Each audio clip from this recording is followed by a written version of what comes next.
Mayong gabi kanatong tanan ni ano sa tas ng programa nining kagabion ang kaluwasan.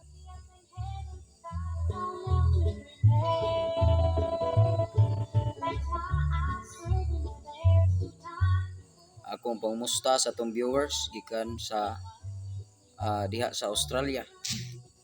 Brother Arderatso, mayong gabi ida Brad, kuyog sa pamilya, kung pagampo yung maayong panlawas o protection sa Dios maga ihatag sa Ginoo diha kanimo.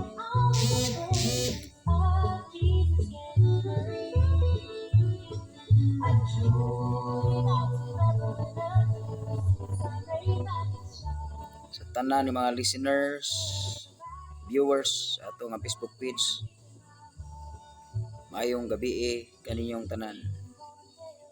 Mga kaigsuonan, LBBC members, maayong gabi kanyong tanan. Mga members sa Turil, maayong gabi kanyong tanan. Ini kagabion ato ang formal nga sugdan ang ato ang mensahe karon mahitungod sa kaluwasan sa ato ang kalag. Kini nga mensahe isip padayon nga mensahe pagtuon mahitungod sa kinatibuk-an atong pagkatao o mahitungod sa pamaagi unsaon nga ang kalag nato makabaton gayud og kaluwasan.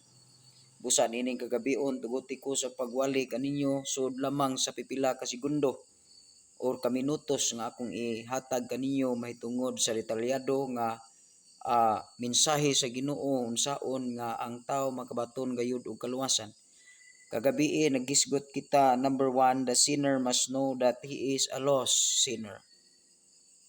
Ang matag tao dapat masayod yun nga siya nahisalaag nga makasasala.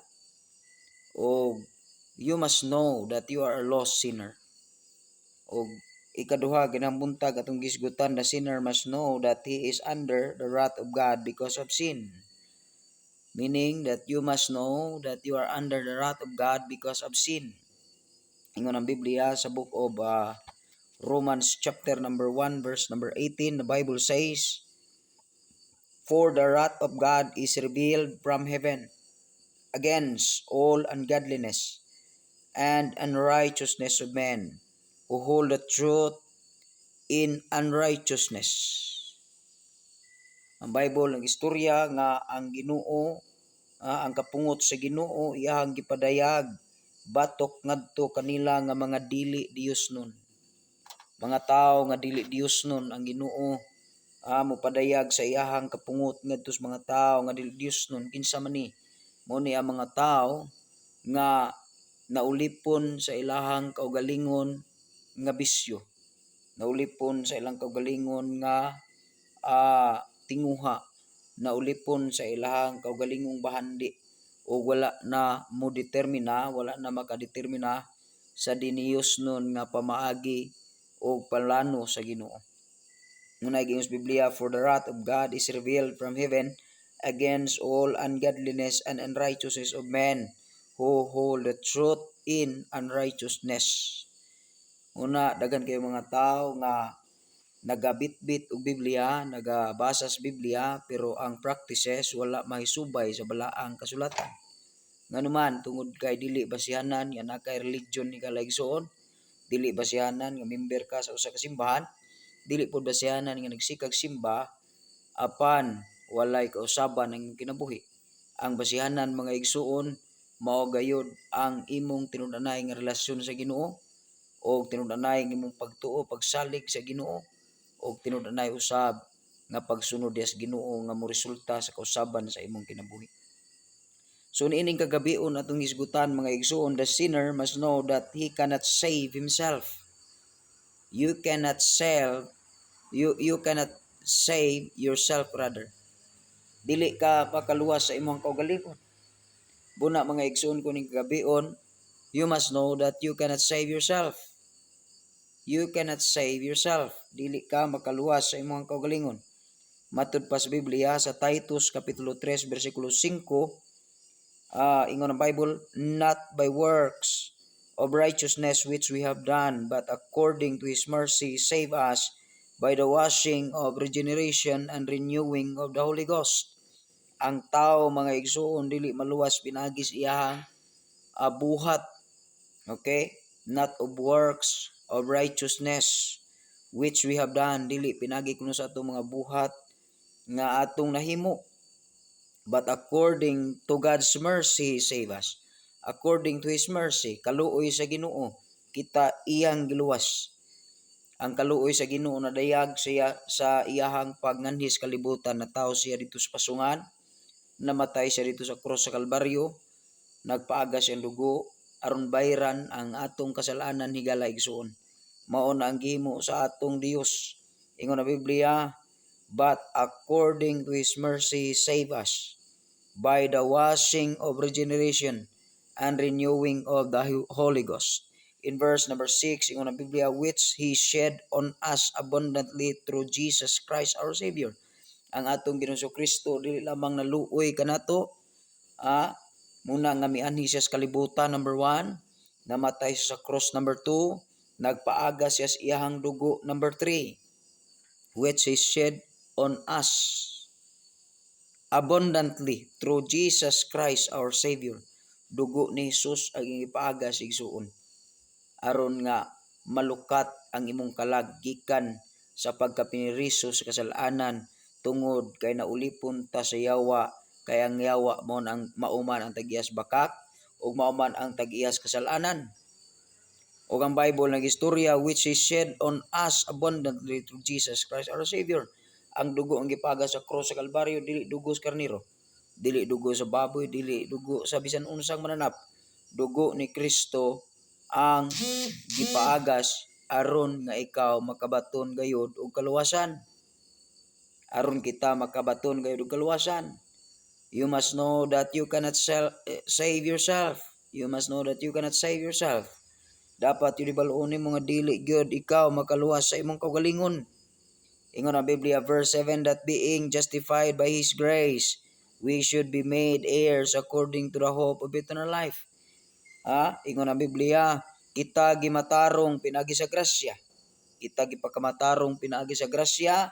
Ingon Biblia, kita mahimo nga manununod, kita gihimo nga manununod sumala sa paglaom sa kinabuhi nga walay katapusan. Wala igsoon, dili butbuton ang Dios, dili bakakon ang Dios. Siya mianhi tungod kay gusto niyang luwason ka. Siya namatay sa krus tungod kay gusto niyang luwason ka. Iya kang ikaluy-an tungod kay gusto niyang luwason ka. Iya kang gitagaan og grasya, aron nga maluwas ka og malibre ka. Di kinahanglan nga maningkamot ka magbuhat ka. Ingon ang Bible verse 8, Titus 3:8, this is a faithful saying. Ang Dios mismo matinud-anon nga nagistorya niini. Dili bakakon ang Dios, dili sama nato. Dili bakakon ang Dios, dili sama sa mga tao. Ang Dios tinuod, ang Dios kamatuoran, ang Dios dili bakakon. Ingon ang Biblia sa Titus chapter 1 verse number 2, the Bible said, in hope of eternal life, which God that cannot lie promised before the world began. Mga igsuon, matubas Bible diha kuno sa kinabuhi nga dayon nga ang Dios nagasaad dinhi sa wala pagitukod ang kalibutan nga ang Dios dili gayon makahimo sa pagpamakat. Busa igsuon ko ning kagabion, tuuhi ang Dios nga siya nahigugma nimo aron luwason ka. Tuuhi ang Dios nga siya namatay nimo ug maoray bugtong paagi aron luwason ka. Dawata si Kristo sa ligi siya aron maluwas ka. Ingon Biblia nahigugma siya nimo, namatay siya nimo, nagpaaga siya sa iyang dugo tungod og alang nimo. O ingon ang Bible, iya kang gitagaan og grasya aron ka iyahang luwason og pagamatarungon. O iya kang gitagaan og grasya aron ka makabaton og paglaom diha sa kinabuhi nga walay katapusan. O ang Bible ag istorya, this is a faithful saying. This is a faithful saying. Muna giingon sa Biblia, dili yun mamakak ang Bible mga igsuon. Romans chapter 3 verse number 20, gala igsuon, ingon ang Biblia, mga igsuon ko diha ni Kristo, mga igsuon ko, mga diha sa unod, mga kasilinganan. Ingon ang Biblia sa Romans kapitulo 3 versikulo 20, ingon ang Biblia sa verse number 20, therefore by the deeds of the law there shall no flesh be justified in His sight, For by the law is the knowledge of sin. Klarohon ako, therefore by the deeds of the law there is, or there shall no flesh be justified in his sight. For by the law is the knowledge of sin. Igalaigso ng balaod gisulat. Ang Biblia gisulat. Aron magpamatuod kini diha kanimo nga ikaw nakasala ug nakalapas sa Ginoo. Aron pamatud-an magpamatuod ang Biblia diha kanimo nga ikaw padulong sa impierno tungod sa kasalanan. Aron pamatud-an diha sa imong kagalingon nga ikaw dili makaluwas sa imong kagalingon. Ug ang Bible ang istorya, therefore by the deeds of the law there shall no flesh be justified. Why maluwas? Why pagamatarungon?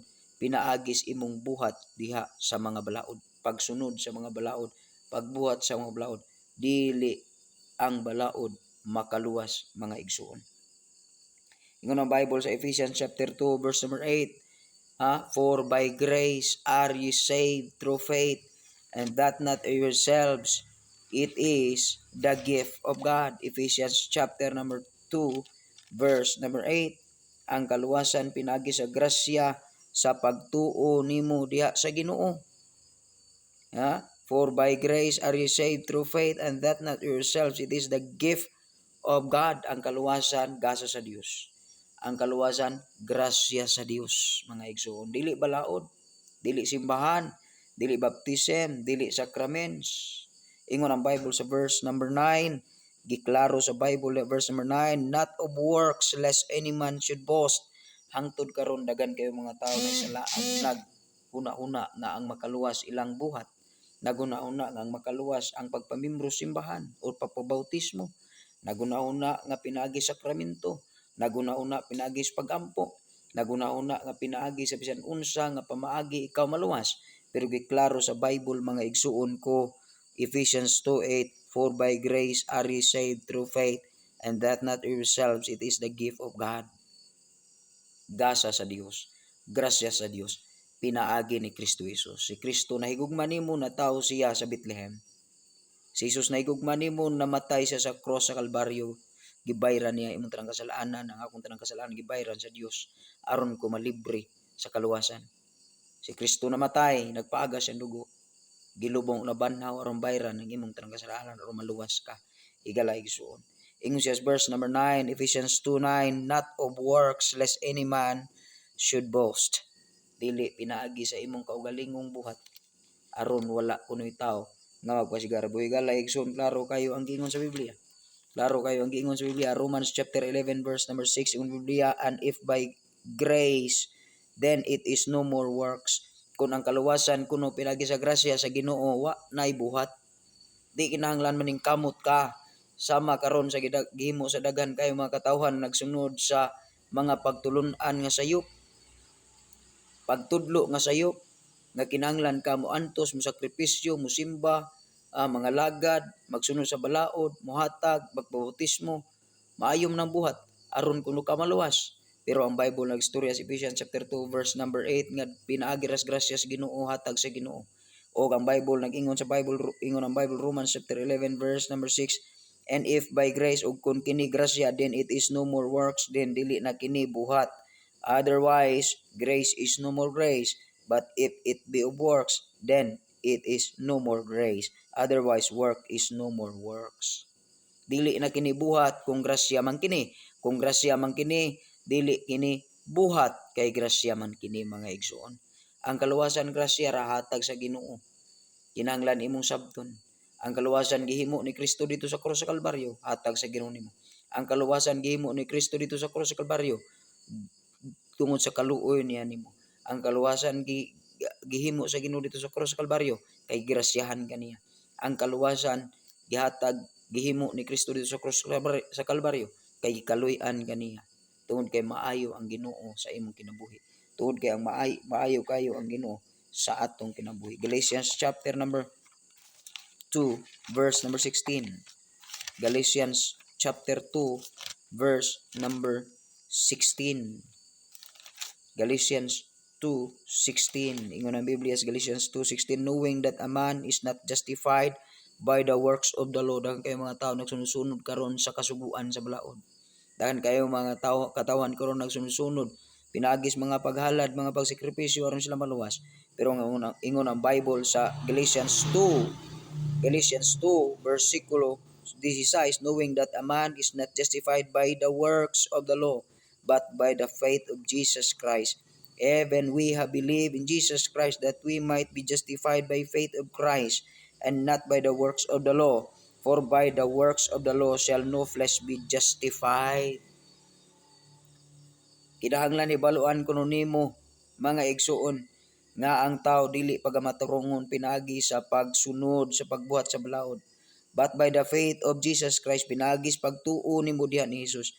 Even we have believed in Jesus Christ, maskin pa man diha sa tong pagsalig ni Jesus, that we might be justified kita pagamatarungon by faith in Christ, and not by works of the law, for by the works of the law shall no flesh be justified. Maayong bersikulo gihatag sa Ginoo karon ning kagabion alang kanato.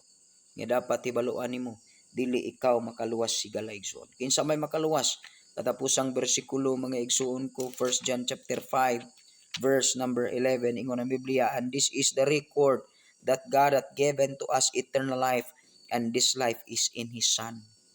Dili sa imong buhat mga igsoon, dili sa imong simbahan mga igsoon, dili sa imong pagsakripisyo mga igsoon, dili sa imong paningkamot mga igsoon, dili sa imong prayers mga igsoon, dili sa imong kadaghag bahandi or kabuutan ang kaluwasan. Ingon ang Bible, grasya, ingon ang Bible, gihatag ni Kristo Jesus. Di makaluwas imong kagalingon, ang makaluwas si Kristo ra. Ingon ang Biblia, and this is the record, kini mga igsoon ang napatik, that God hath given to us eternal life. Ang Dios mihatag natog kinabuhi nga wala katapusan, and this life is in His Son. Higala igsoon ang kinabuhi iya ra ni Kristo.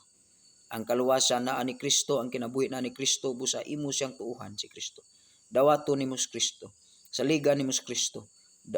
Inulsulan nimo imong kasalanan, ug imo siyang dawaton nga imong Dios ug manluluwas imong kalag, aron ka makabaton og kaluwasan ni galayson. Kung imo nang himuon, mahimo kang anak sa Dios. Kung imo nang himuon, makabaton kag kinabuhing katapusan.